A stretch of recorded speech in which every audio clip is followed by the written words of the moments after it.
so, as I always do, as I will in the future, let me see if there's anyone that has any quick questions about anything that we've covered so far in the class, or anything else related to the class that you would like me to talk about a bit.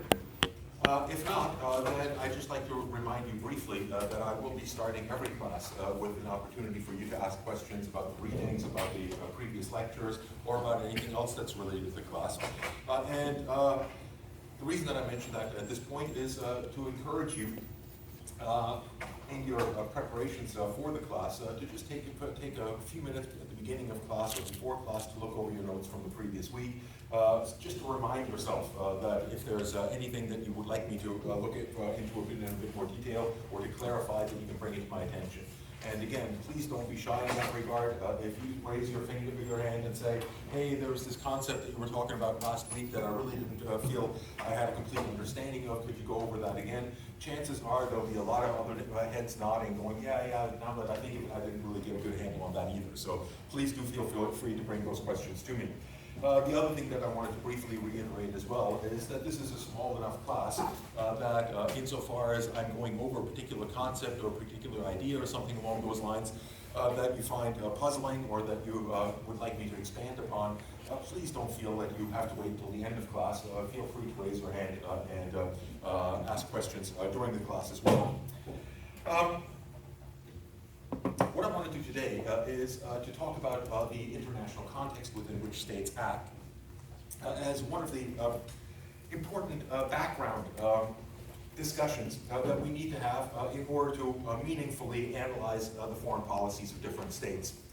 And in that context, one of the best ways to start that overall discussion, I think, is to start it about 25, 30 years ago. When there was a sharp disagreement among global citizens, among scholars, among politicians, and so on and so forth, as to where the globe was heading. In that regard, I'm referring to the end of the Cold War and the collapse of the Soviet Union. And the starkly different interpretations of what that event meant for the existing states and for the future of the global system.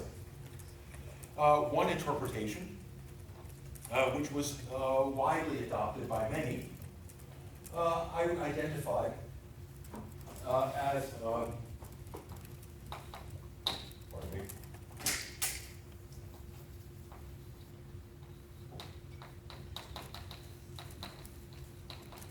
the end of history notion. The end of history. Many of you are probably familiar with that phrase. It comes originally out of Hegelian thought. The German philosopher Friedrich Hegel, who was identified or has generally been understood as a dialectical idealist, certainly identified that way by Karl Marx, the critics of Hegel. Hegel essentially argued that the history of humanity is a history of ideas, and that his dialectics worked, or he understood dialectics as being the constant confrontation of ideas by other ideas, in which a thesis is confronted with an antithesis, which ultimately leads to a synthesis and defines human progress. That through this confrontation of different ideas, in which superior ideas always end up winning out, human progress is achieved, and the end of human progress he understood as being the point at which humans reach real self-consciousness. In other words, the triumph of science, the triumph of rationality, in which we become truly aware of our surroundings and how to manage them and so on. And this he saw as the end of history. Karl Marx replaced that, of course, with the idea of historical materialism, or dialectical materialism, in which he argued it was not the ideas that caused progress, but rather the material basis upon which human societies are built, that the ideas are merely a reflection of. I don't want to go into a historic or discussion of Marxist or Hegelian thought. Suffice it to say that this phrase was adopted by a thinker in 1990 who initially published a brief article in the Atlantic Monthly, I think it was, that he later issued as a book called The End of History. His name was Francis Fukuyama. And he argued essentially that the collapse of the Soviet Union represented the end of history in a kind of a Hegelian way. In essence, he argued that with the collapse of the Soviet Union, the final challenge to liberal democratic capitalism had been eliminated. Liberal democratic capitalism had demonstrated itself as the ultimate and best way of organizing human societies, and that therefore the only thing that was left to achieve after the collapse of the Soviet Union was the incorporation of those regions of the world, including the former Soviet Union, that had thus far been excluded from that liberal democratic capitalist order into that overall order. And once that had been accomplished, we would live happily ever after in the end of history. That kind of an understanding of the future of the international system had a great deal of supporters, even though it sounds a little bit bizarre to us at this point, and certainly most of us probably don't feel like we're living in the end of history quite yet, and probably never will. But where did that support come from? That support came from the ideas that were put forward in large part by scholars that we talked about in the last two classes, that came out of a liberal pluralist tradition of analyzing international politics. And one way of understanding this idea of the end of history and making sense of it is if we think back on the one hand, how liberals and pluralists defined politics, and perhaps more importantly, how they understood states. Politics is about who gets what, when, where, and how within political communities. And the state is the neutral set of institutions through which politics takes place. And consequently, if you want to look at, the state is a dependent variable. It is the thing that is being acted upon and reflects the will of those that act upon it. And the basic idea of the end of history and of liberal pluralism in terms of international relations is their advocacy in terms of overcoming the continuous violence and repeating wars in the international system, of creating what the political scientist Joseph Nye calls complex interdependencies.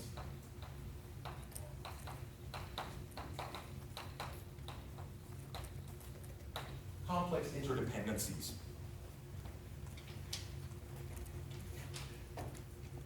The basic idea there is that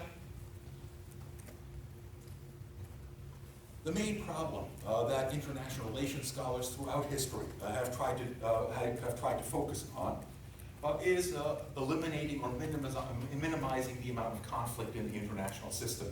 Since war and conflict between states is one of the most barbaric experiences in human existence.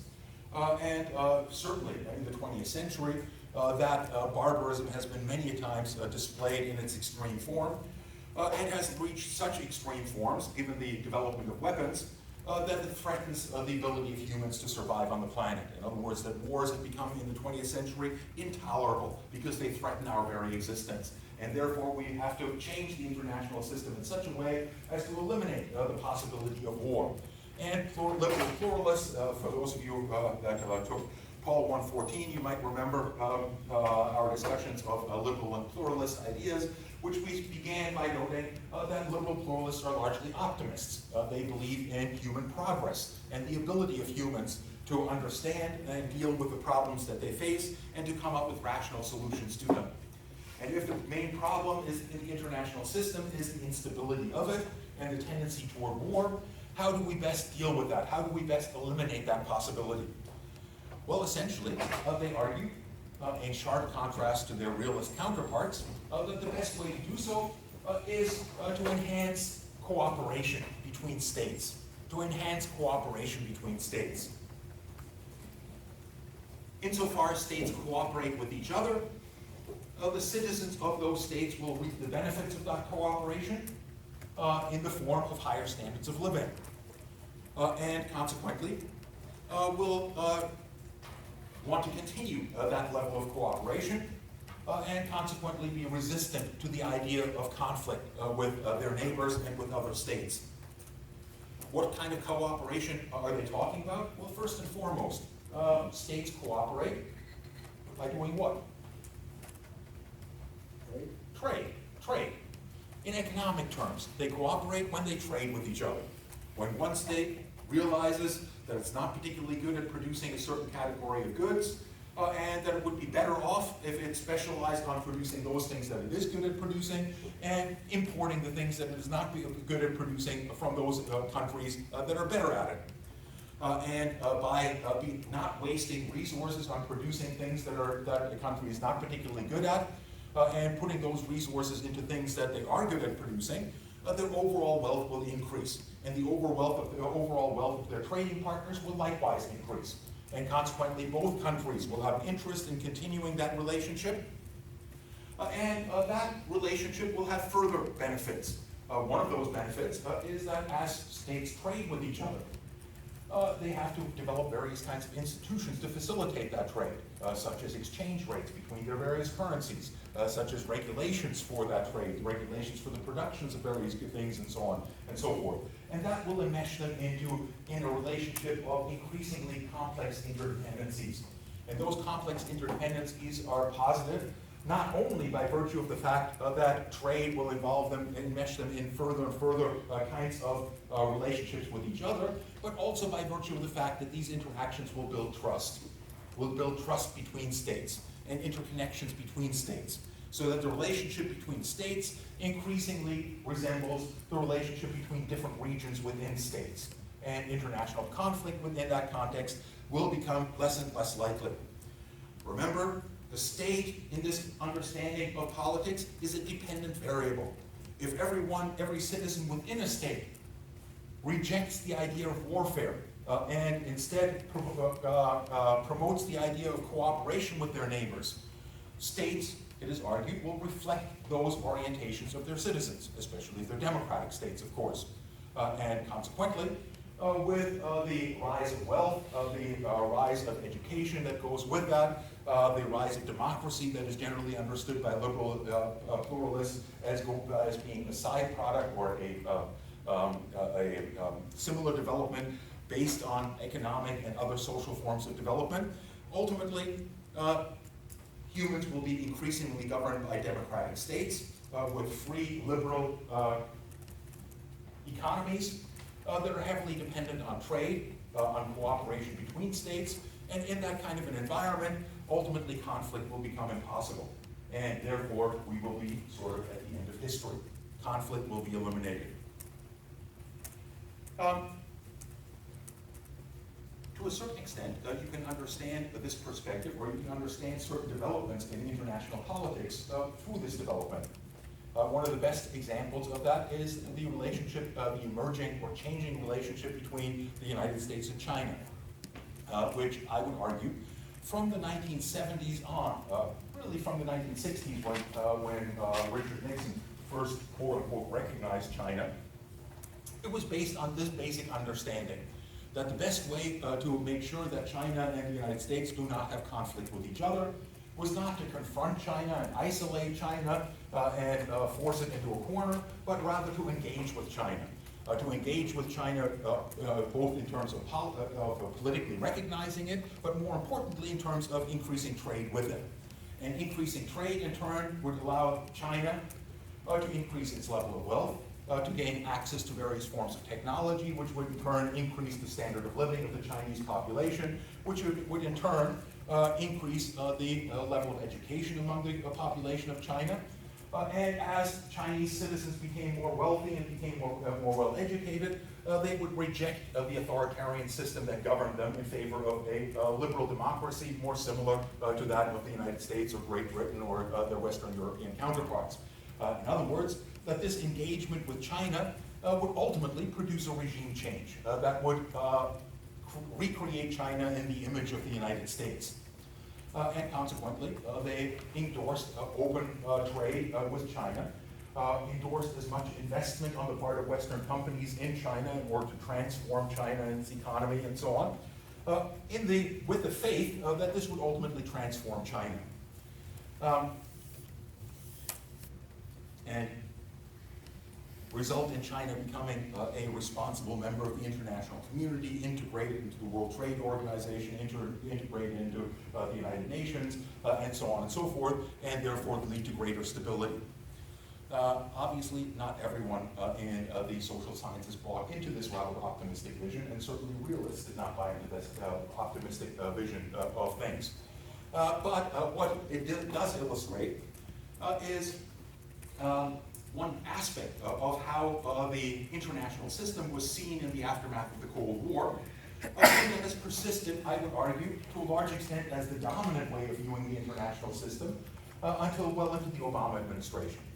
It's the Obama administration in the United States that reintroduced the level of realism into American foreign policy, at least with respect to China, recognizing that China was not about to collapse, or the Chinese Communist government was not about to collapse because it's increasing wealth, but in fact had entrenched itself more effectively as a wielder of power within Chinese society as a result of its success in promoting development and so on. And if indeed the Chinese Communist Party was not going to collapse and China was not going to become a liberal democratic state, but it was growing at rates far faster than the United States. China, in the period from 1990 to 2008, was growing at a rate of roughly 10 to 12% per year, which is rather unheard of in most other countries in the West, and historically. And at that rate, it was fairly easy to calculate at what point China would bypass the United States as the largest economic power in the international system. Now, allowing China to bypass the United States as the largest economy on the planet wouldn't be particularly problematic if by the time China did so, it was a mirror image of the United States, adopting a system of liberal democracy and free market capitalism and so on and so forth. But if this behemoth was still under the control of the Communist Party, that would be obviously unacceptable to the United States. And consequently, the United States started to shift toward a policy of containment.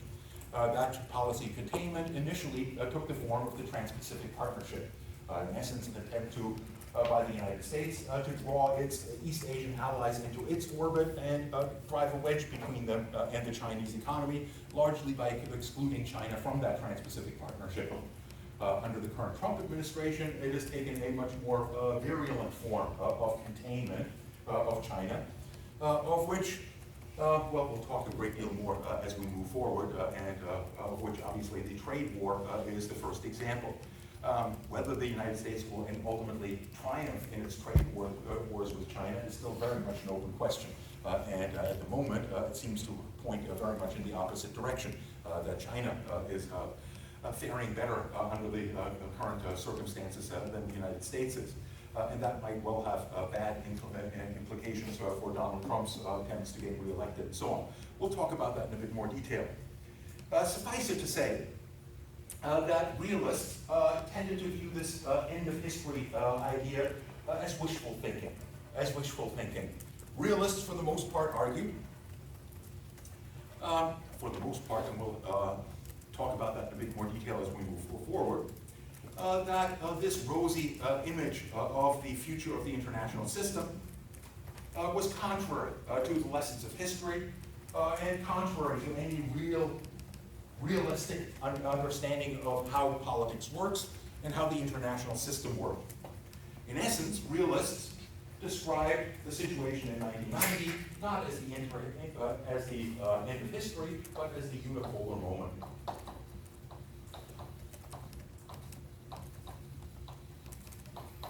Unipolar moment.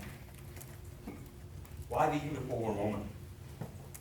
Unipolar, insofar as that many of you that have been studying international politics are aware that the international system has gone through a number of different forms of configurations of power. Throughout most of human history, the international system was multipolar. meaning that there were a multiplicity of different centers of power in various regions that competed with one another. And that essentially, especially in the context of Western Europe, gave rise to an understanding of international relations being primarily about the balance of power. That the best means of maintaining stability in the international system was to balance powers against each other in order to prevent war through shifting alliances that would allow weaker states to counterbalance against emerging stronger states that were attempting to expand their power base and so on and so forth. In the 20th century, and by the way, multipolar orders were traditionally considered to be the most stable and to be the least likely to lead to international conflict, in large part because the multiplicity of different power centers and the flexibility of a shifting system of alliances to maintain a kind of balance of power required a multiplicity of different power centers and required avoiding a bipolar arrangement of power. A bipolar arrangement of power was always considered to be unstable by virtue of the fact that as soon as one side had the impression that it gained a slight advantage over the other, it had a strong incentive to take advantage of that situation before it could deteriorate and start a military conflict when it had the advantage. In that regard, throughout the 19th century, for example, the European powers were interested in trying to maintain what was known as the Concert of Europe, an arrangement of shifting alliances that maintained order and stability in Western Europe throughout much of the 19th century. And that many historians and political scientists have argued came to an end when Germany formed an alliance with Austria-Hungary and Italy in the end of the 19th century, which created a fairly strong center power bloc in the center of Europe that made it necessary for France, Great Britain, and Russia, powers that had nothing in common with each other than their mutual fear of Germany, to form a countervailing alliance. And suddenly you had a bipolar order, and that bipolar order and its instability can be well illustrated by the rising tensions in the 10 years or so before World War I, when it was openly declared that an act of mobilization by any country, mobilizing their military, would be considered by the other powers an act of war. Because gaining a single day's advantage in mobilizing your forces was understood as being such a decisive advantage that it could lead to the defeat of your adversaries. And ultimately, of course, that situation required only a minor spark in the form of the assassination of the Archduke Franz Ferdinand to set off the entire continent into a war. In the 20th century, however, the dominant form of international organization, of the dominant configuration of international politics, was in fact a bipolar order, certainly by the second half of the 20th century, during the period of the Cold War. And consequently, in the second half of the 20th century, many international relations scholars began to talk about a bipolar order as being more stable than a multipolar order, in large part because what happened during the Cold War?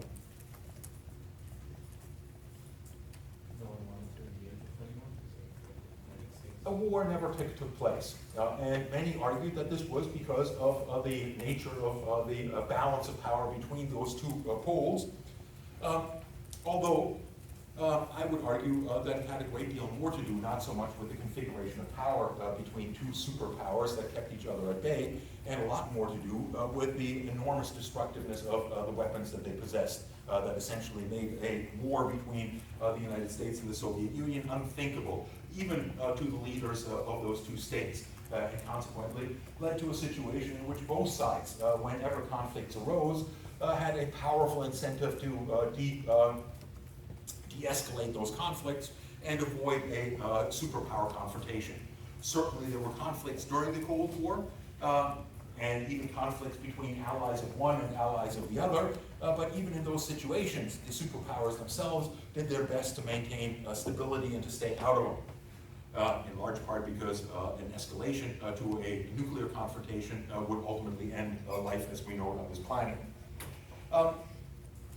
In this context, the transition to a unipolar moment was seen by realists as perhaps desirable insofar as a unipolar moment does not provide anyone with any particular motivation to be engaged in warfare. But it was assumed that the unipolarity was a mere moment. It could not last. It could not last. And why couldn't it last? In essence, it couldn't last because it was assumed by realists that the unipolar dominant power would certainly be satisfied with the arrangement of a unipolar system that benefited them. But everyone else on the planet would start to resent it. And consequently, there would be powerful incentives on the part of other states to begin to counterbalance against the unipolar center. And why would that be? Well, the argument is that the unipolar power, especially insofar as that unipolar dominant power was a democratic power, would find it very difficult to resist the temptation of settling every conflict in the international system in accordance to their own interests. Simply by virtue of the fact that they had the power to impose their own interests on the international system, and by virtue of the fact that their voters, for the most part, would expect them to advance their interests and not to look out for the interests of other states or to compromise on their interests to favor other states. And insofar as that unipolar dominant power therefore settled all of the various conflicts that it was confronted with in accordance to its own demands and its own interests, and with negligence of other states' interests and perspectives, they would naturally try to figure out how to get out from under the system and would start to try to figure out how to counterbalance against it. And once they start to counterbalance against it, the costs of maintaining that system would go up for the unipolar power, and ultimately the system would dissolve back into a multipolar or bipolar system.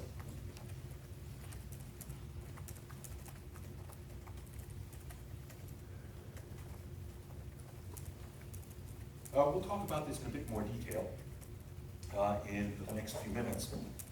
But I wanted to very briefly also bring into this discussion a third perspective in regard to the international system, and arguably a perspective that has taken the international system more seriously than either their liberal or their realist counterparts.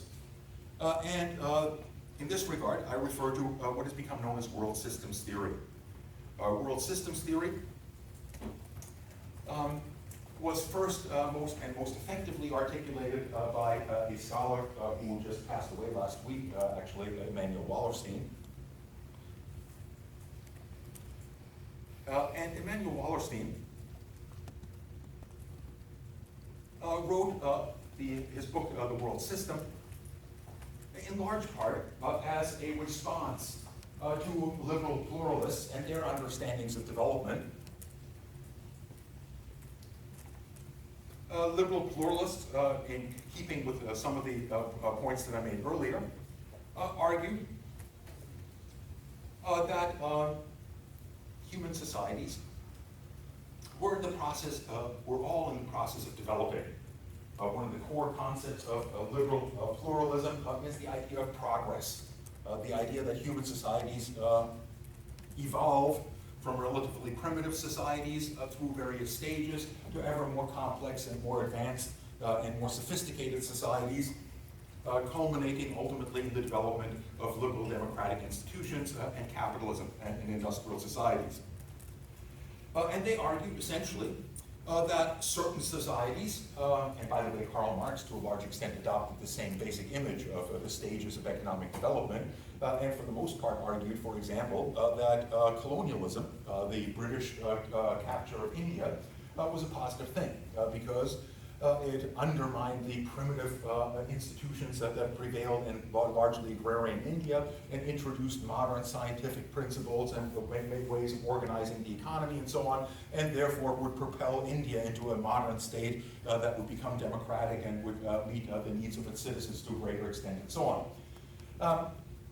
Basically, the idea there was that the countries of Western Europe, like Great Britain, like Germany, like Japan, like Canada and the United States, were the developed countries. They had achieved that goal of high consumption societies with a relatively good standard of living, with democratic and stable institutions, and so on and so forth. The rest of the world were on the way of getting there and were at various stages of lesser development. And the role of the countries of the first world was essentially to try to help them to develop. And the best way to try to help them to develop is to encourage them to go through the same steps that first world countries went through. And the first thing, therefore, is to try to reorganize their economies to become more efficient, to produce a larger surplus. That surplus could then be invested in developing infrastructure and developing industries and so on and so forth. And that process would diversify the society, move it away from being a society of peasants and landowners to more complex societies that included workers, that included professionals, that included various other positions in the system, which were seen as the prerequisites for developing a kind of a democracy, a liberal democracy. How do you do so? Well, you encourage them to redevelop to develop their resources. And primarily the resources of third world countries that were less developed were natural resources, agrarian resources or mining resources, and therefore to open up their markets to foreign investment, to allow for the development of these resources, to increase the tax base for the society, encourage investment and so on and so forth. And that would allow these countries slowly to achieve the standards of living of the first world and to make their way through these various stages of economic development. In fact, it was argued that in keeping with the optimism that emerged after in the 1950s and 60s, that if Germany and Japan could go from being bombed back into the Stone Age in World War II to becoming among the most productive societies by the 1960s with the most dynamic economies, that similar kinds of progress could be made in places like Bangladesh, in places like Central America, in places like Haiti, and so on, if we found the will and the investment to pour the resources into those societies. Emanuel Wallerstein did not find these things particularly convincing. And he argued that the problem with these basic articulations and understandings of liberals, and to a certain extent their realist counterparts shared these perceptions, of the development of different states and societies, and the idea of stages of different development, and different societies being at different stages of that development, had a fundamental problem, a fundamental conceptual problem that's pretty straightforward. And that fundamental conceptual problem boils down to what exactly is developing? What exactly is developing? And he argues that essentially, in order to understand what is developing, we have to understand the units of our analysis. And if the units of our analysis are the nation state, as it is in the case of the liberals, one of the things that we have to become aware of is that these nation states are not autonomous, are not self-contained units that develop, that they are part of a larger system, and that larger system is defined by the division of labor that persists within societies and between societies. And when that division of labor is such that it forms a kind of an integration of those societies into a larger system, they become part of that larger system. And it's that larger system that develops, not the subunits within it. And he argues essentially that human history has been the evolution of various societies, most of which, throughout most of human history, have been relatively self-sufficient. And have had very few connections with other societies, and little in the way of trade with other societies. but that starting in the period around the Enlightenment, there was a growing level of trade, and much of that trade was centered in Western Europe. The access to the Spice Islands, to the Silk Road, and so on and so forth, created a larger trading network. And as such, and especially with colonization, created essentially a world system, a world division of labor. In that sense, he argues that the idea that states develop as independent units ended the second that a world system became established. And he argues that the date when a world system was established, in which practically all regions of the world became part of that larger system, was 1492. Anyone know what happened in 1492? Columbus discovered or stumbled into the Americas. Prior to that, he would argue that by that point, the rest of the world had already, to a large extent, become a single economic system, marked by extensive trade across borders and so on and so forth. But the discovery of the Americas essentially included the final component of the planet within that overall trading system. At that point, you had a single world system. And basically, what he argued is that the idea that Great Britain or Germany are more advanced or more developed than Bangladesh or El Salvador or Burkina Faso or something along those lines, essentially becomes nonsense. It becomes nonsense because it's the entire system that's developing. And insofar as it's the entire system that's developing, different regions of the world develop different roles within that overall system. And the role of Great Britain was to be the workshop of the world, to be the center of factories and manufacturing and so on and so forth, the most productive and most profitable aspects of those activities. The role of countries in the developing world, in the colonized world, was simply to become appendages to those core economies centered in Britain and later Germany, France, the United States, and so on and so forth. And as such, they developed a function within that overall system of being suppliers of raw materials and markets for industrial goods. Basically, what he argues is that the idea that in 1950, Great Britain was more developed than Bangladesh is tantamount to my arguing that my brain is more developed than my liver, because my liver has yet to develop the capacity for independent thought. Well, that's obviously nonsense. My liver will never develop no matter how old or mature I will get, will never develop the ability for independent thought, because that's not its function within the system of my body. And in the same sense, Bangladesh and El Salvador are every bit as developed as Great Britain is. It is simply that they developed a different function in that overall system, a function that had far more negative components to its social implications than the function that Great Britain had within that overall system. In other words, it depended to a considerable extent on the exploitation of agrarian workers, on the concentration of land in very few hands, and so on and so forth. The only thing that makes any sense in the context of a world system in that regard is not to argue about the development within that world system or the catching up of various countries in the developing world with those of the first world, but rather that they change their function within the overall system, as certain countries have been successful at doing. In that regard, for example, South Korea was at the end of the Second World War unambiguously part of the colonized world. It had been colonized for a considerable period of time by Japan, and Japan, like all colonial countries, was primarily interested in exploiting the Korean Peninsula for its natural resources, for its cheap labor, and so on and so forth.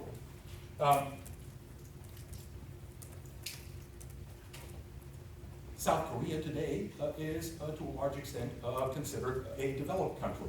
It has a fairly sophisticated technological base, it has a high standard of living, and so on and so forth. And in that sense, it has transitioned from the position that it occupied under the colonial system, under Japanese domination, into a very different function where it has become part of that core.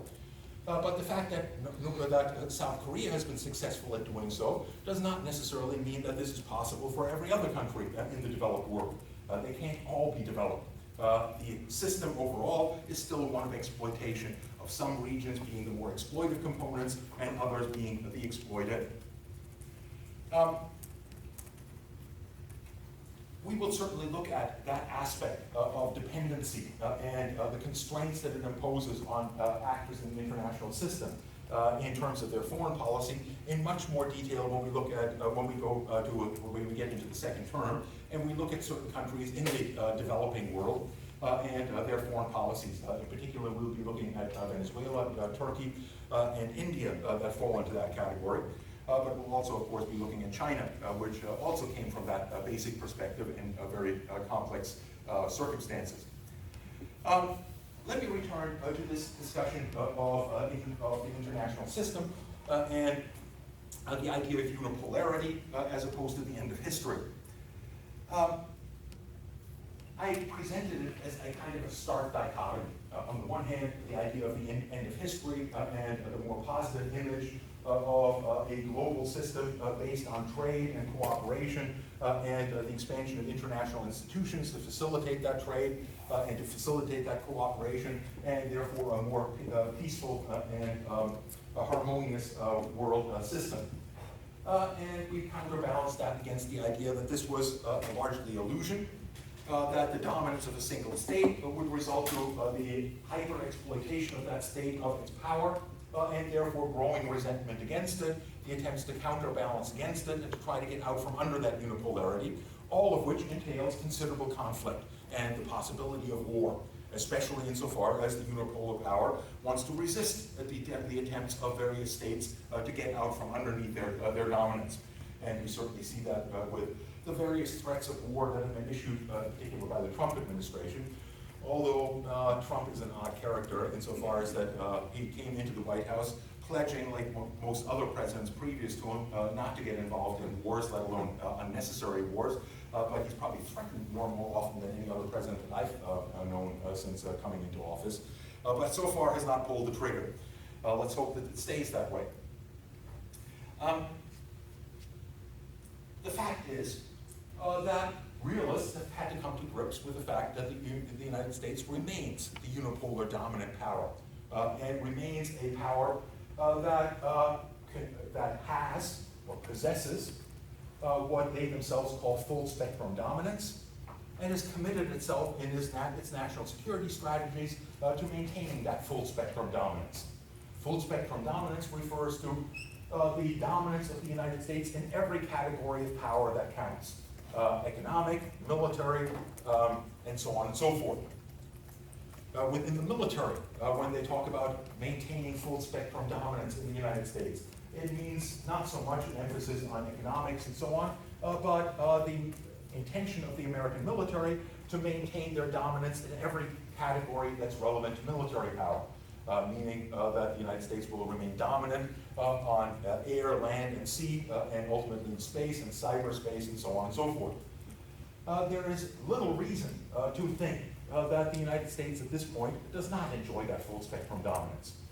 Although there are some cracks starting to show in the ability of the United States to use that full spectrum dominance to advance its interests.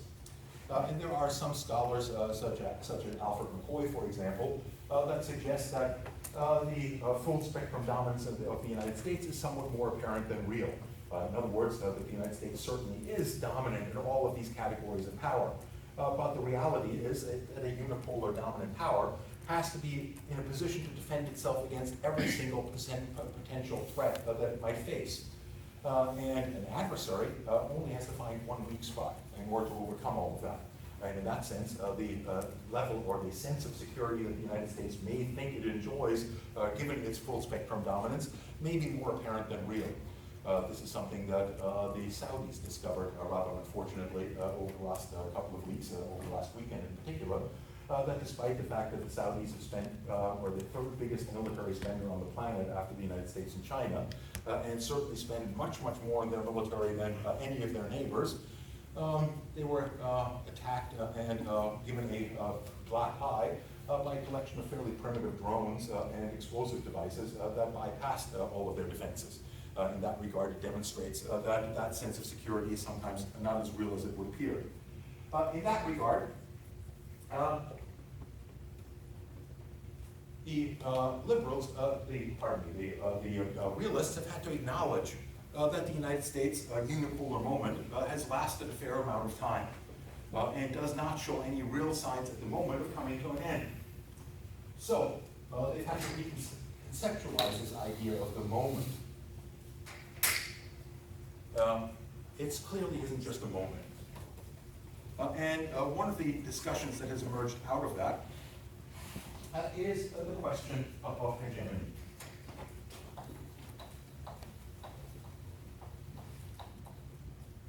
Hegemony. And the U.S. as a global hegemon. Let me very briefly talk about hegemony and its origin as an idea and how it has been applied to international relations and the implications of hegemony, both for understanding American foreign policy and subsequently for understanding the foreign policies of other states that we're going to be looking at in this course later on in the term. The term hegemony was first introduced in the social sciences by a Marxist theorist named Antonio Gramsci.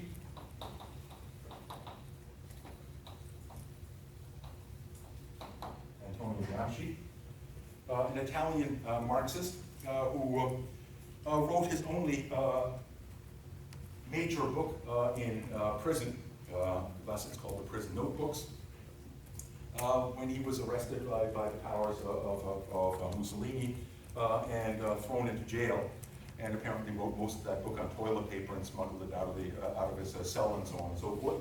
But in essence, what he was grappling with was the reality that from a Marxist perspective, from the perspective of a communist, that the Soviet Union was able to overthrow the Tsarist regime and institute a communist dictatorship, a communist system.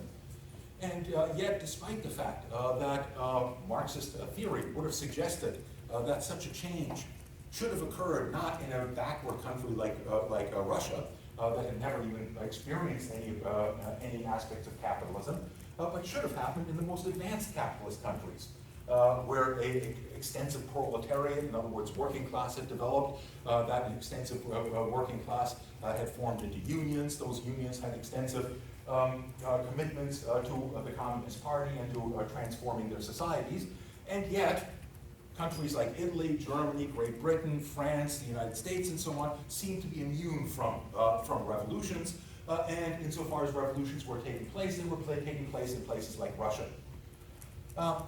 Basically, what he came up, or the explanation that he found for that, was one that made note of the extent to which there are two different bases of power domestically. On the one hand, the hegemonic system, and on the other hand, what he called the historical bloc.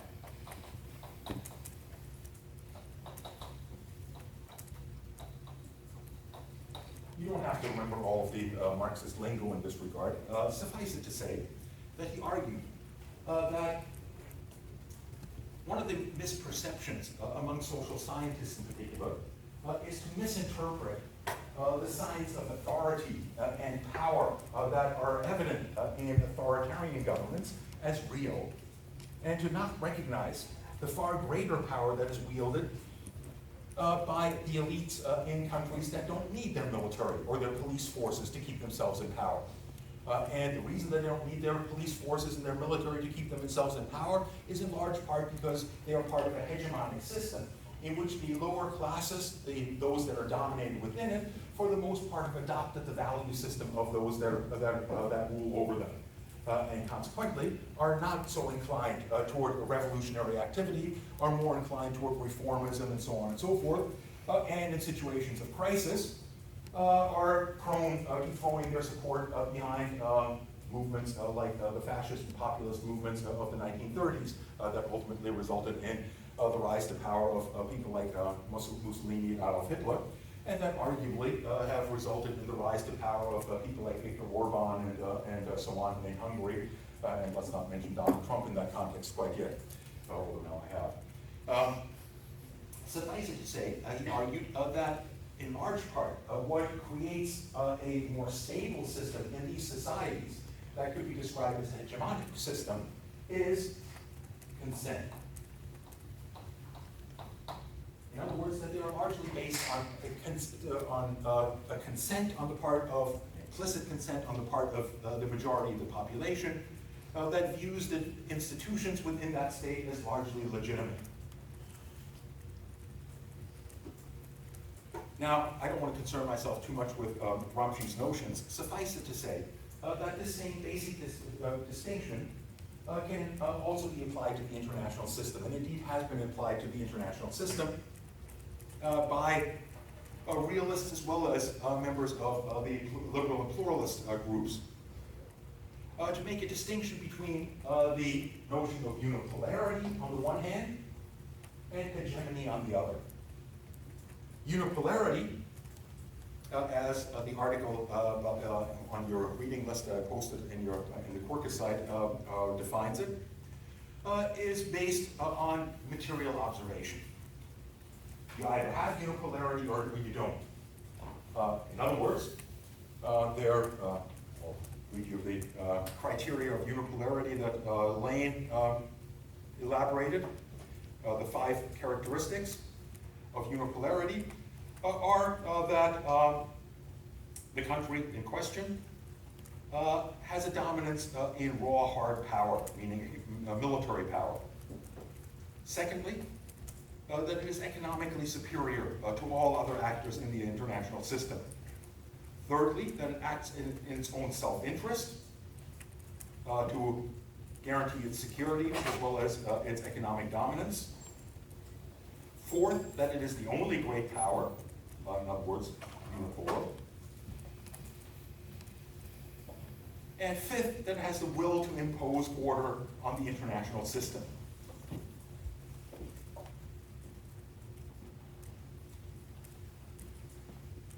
By that definition, the United States is most definitely a unipolar dominant power, and remains that.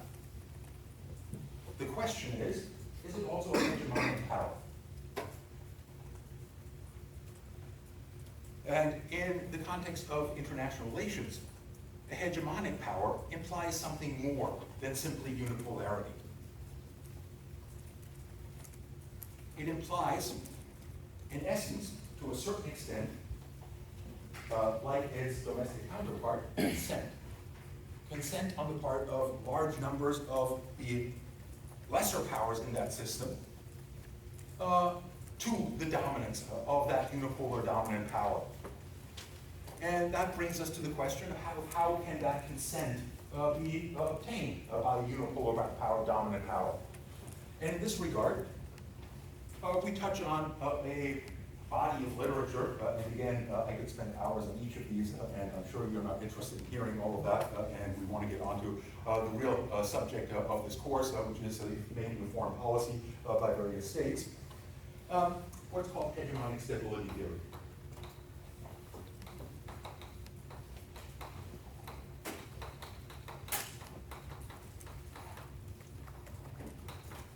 Hegemonic stability theory. Robert Gilpin, the scholar most associated with hegemonic stability theory, argues that there have been, certainly throughout human history, periods of multipolarity.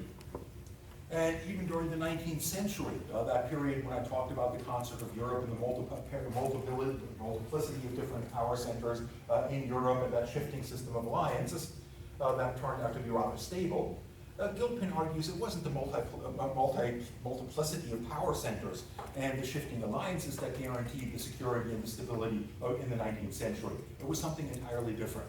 Anyone know what he suggested was the reason why the 19th century was so nice and stable? Sorry, is he arguing in favor of the hegemonic stability theory, or? Well, Gilpin's is essentially arguing for hegemonic stability. Is it because of the British Empire? Right on. Essentially, he argued that, yes, there was a multiplicity of different power centers, but there was one power within that overall configuration that was clearly dominant. And in the 19th century, the country that was clearly dominant was Great Britain. And Great Britain, because of its clear dominance, was able to act as a kind of a hegemon to stabilize the overall international system. And it did so by creating institutions that largely benefited itself, but that also benefited other players in the international system. The most important of which was probably freedom of navigation. Without freedom of navigation, you can't have much in the way of trade. And somebody has to be able to protect shipments on the oceans from things like pirates and so on and so forth. Otherwise, the international trading system simply can't emerge. Britain, throughout the 19th century, essentially guaranteed that freedom of operations in the oceans. And consequently, by doing so, produced a public good that everyone else could take advantage of to advance their own interests. In large part because of its dominance in the international system, because it was the workshop of the world, as Britain itself saw itself, and as most economic statistics indicated it indeed was. It also did not fear the competition of other economic actors to the extent that it otherwise might have, and consequently largely endorsed free trade. And 19th century was a period of globalization, somewhat similar to our current period of globalization. In fact, on the basis of statistics, the level of international trade as a percentage of global GDP at the end of the 19th century was actually higher than it was in the current environment. It was, of course, different in nature. But basically, the British produced the kind of public goods that facilitated this trade environment. Open travel on the oceans, the British pound as a reserve currency through which most international trade took place, and so on and so forth. So what's the problem with this hegemony? Well, basically, the fact that the British exercised hegemony and exercised it in a way that was not entirely self-interested. In other words, that allowed other players within the international system to achieve their own goals within that overall system, produced consent among those other powers for that overall system, and thus led to the stability. The problem with a hegemonic system is that invariably the hegemon within that system incurs enormous costs. The cost of maintaining open oceans requires maintaining a very powerful navy, navy more powerful than any of its other counterparts, and so on. And while it incurs these costs in maintaining these public goods, its competitors don't have to pay for those public goods. And consequently, the basic idea is that the British had to raise their taxes to pay for all of these things to an extent that the Germans and the French and the Americans perhaps did not, because they did not have to meet those kinds of costs. That gave them an advantage in terms of funneling more investment into their industries. And consequently, Germany and the United States started growing faster than Great Britain toward the end of the 19th century. And as Britain started to recognize that Germany was outdoing it and that the United States was outdoing it, it started to pull back on supporting those core institutions. It started to reintroduce protectionism, backing away from the free trade doctrines that dominated throughout the 19th century. That in turn meant that the colonial possessions of Great Britain and France and Germany and so on started to compete with each other rather than cooperate with each other, and ultimately led to World War II.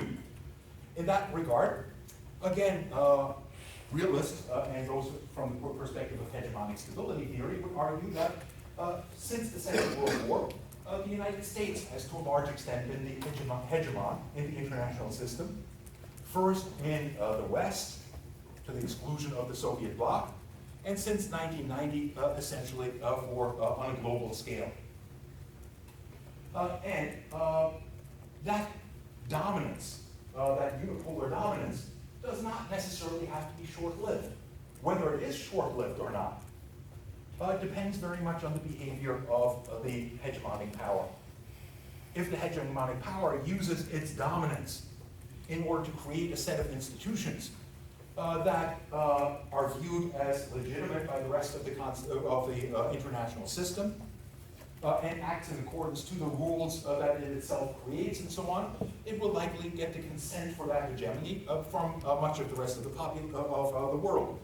As indeed, to a certain extent, the United States appears to have so far maintained that consent, with some considerable grumbling.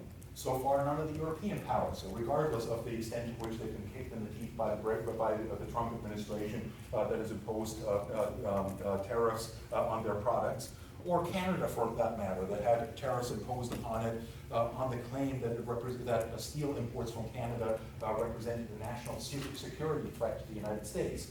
None of them have so far balked and walked away from the United States or really tried to counterbalance in a serious sense. In that sense, certainly there is some indication that at least certain administrations within the United States since the collapse of the Soviet Union acted in a way that produced a kind of hegemony. And in that regard, I would argue that in particular the Democratic regime, the Democratic governments of Bill Clinton and Barack Obama, and I'm not saying that they were angels in every respect, and we'll look at that in more detail as we move forward, but for the most part, they tried to project American power through the system of the United Nations, and to try to project American power in a multilateral manner through these kinds of institutions, which were, of course, dominated by the United States. The Republicans have tended to act in a very different way, and in that sense have been more responsive to those elements within the voting bloc of the United States that basically look at the situation and say, hey, we've got all the power in the world, so why don't we use it and get what we want, and why should we compromise on what we want in order to advance the interests of China or the Europeans or anyone else on the planet? In other words, to shift toward unilateralism. And a shift toward unilateralism would push more in the direction of unipolarity, and consequently into a greater tendency on the part of other countries to try to counterbalance. And in that regard, we may well be seeing a kind of a pivotal moment of American power under the Trump administration, insofar as the Trump administration has, partially because of incompetence, but partially because of the situation that has found itself, pushed more and more in the direction of unipolarity, of unilateralism on the part of the United States. And in that regard, it is notable that when, for example, the Obama administration confronted the idea of maintaining its unipolar dominance, primarily by dealing with the threat posed to that unipolar dominance by China, how did it try to do so? It tried to do so to a large extent by courting favor with its allies, by drawing its allies more firmly into its sphere of influence, by offering them trade advantages through the Trans-Pacific Partnership and so on and so forth, through similar kinds of free trade arrangements with Western Europe and so on. But within the those trade arrangements certainly benefited the United States to a certain extent, but also imposed certain costs on the United States. In other words, they had to accommodate the interests of other countries in the international system, and those costs were resented by portions of the American population, in many cases with some very good reasons, because free trade arrangements like NAFTA, for example, did benefit a very small segment of American societies to an enormous extent, but imposed enormous costs on the lower classes within the United States. And in that sense, these populations within the United States start to see free trade arrangements not as a means of maintaining American hegemony, but as a means of selling out their interests to foreign actors. And in that regard, Trump seems to be very responsive to the idea of acting in a very unilateral way to support America first, as opposed to compromising American goals to harmonize them with the goals of other players within the international system in the way that a hegemon would ultimately do. Now, the Trump administration is only 2 years old, and counterbalancing against a unipolar dominant power like the United States is not something that's easy. And in that sense, the configuration isn't going to change very drastically. But one of the things that we're going to be looking at, as suggested in your text over the next several weeks, when we look at the United States, is to look at the making of foreign policy by the United States, and to look at it from the point of view of the outputs of American foreign policy, and which forces pull in one direction, which forces pull in other directions. And in order to do that, we have to take a very detailed look at the United States. And because of the centrality of the United States in this overall picture, we're going to spend a disproportionate amount of time trying to understand the making of foreign policy in the United States. In other words, the majority of the first term. And we'll spend considerably less on the lesser powers in the international system. Once we finish with the United States, we'll turn our attention to the perspective of those other players in the international system, whose main choice in terms of foreign policy, I mean, there's lots of choices that they're involved in and minor matters of foreign policy that they have to deal with, but their main choice is whether to counterbalance against the United States or whether to seek favor with the United States in order to advance their interests. And in that regard, how they have made those choices and under what circumstances is rather an interesting proposition or rather interesting thing to look at. We've seen some examples of that already in more recent times. One good example of, or snapshot of the tendency toward counterbalancing as opposed to bandwagoning is the term that's usually used among international relations scholars with regard to the relationship between the hegemonic power and those that follow it, was the conflict over Venezuela over the last year and a half or so, in which the United States declared last summer that Venezuela was, or the Venezuelan regime was unacceptable, that it would impose strict sanctions upon it, and that would recognize a government, the government of Juan Guaido, which was not elected within Venezuela, and is not seen as legitimate by much of the population of Venezuela, but certainly seen as more legitimate by the elites that controlled Venezuela prior to the election of Hugo Chavez. I don't want to go into too much detail on Venezuela. We will look at Venezuela as one of the case studies later on in this term. Suffice it to say that it was interesting to see how things worked out. In Canada, we got the impression that there was a universal outcry at the outrages of Venezuela that caused all of the international community to instantly recognize Juan Guaido and to reject Maduro in terms of the legitimacy of his government. But that's somewhat of an overstatement. The United Nations never recognized Guaido. The Organization of American States never recognized Guaido. 50 countries in the international system did, and they included almost all of the European countries, included Canada, included the United States, but they included virtually none of the countries of Africa, and they certainly included virtually none of the countries of Asia. And in that sense, it's kind of interesting to think about the dynamic. Why would the Europeans go along with the United States in this exercise that turned out to be a fool's errand, because Maduro is still solidly in control of Venezuela and seems likely to remain that way for the foreseeable future? And why would countries like India, like China and so on, try to counterbalance against it? In the case of China, it's pretty easy to understand. The United States had already, to a large extent, indicated its intention to contain China. And in that regard, China was certainly interested or more prone toward counterbalancing against the United States. India is in this regard a rather interesting question, however. India had only, in the last decade and a half or so, drawn very, very close to the United States. And indeed, Mr. Modi, who is also somewhat of an authoritarian populist, seems to see Donald Trump as a fellow traveler in terms of his ideology and his world outlook. Why would India counterbalance against the United States or refuse the United States' insistence on going along with its confrontation with Venezuela?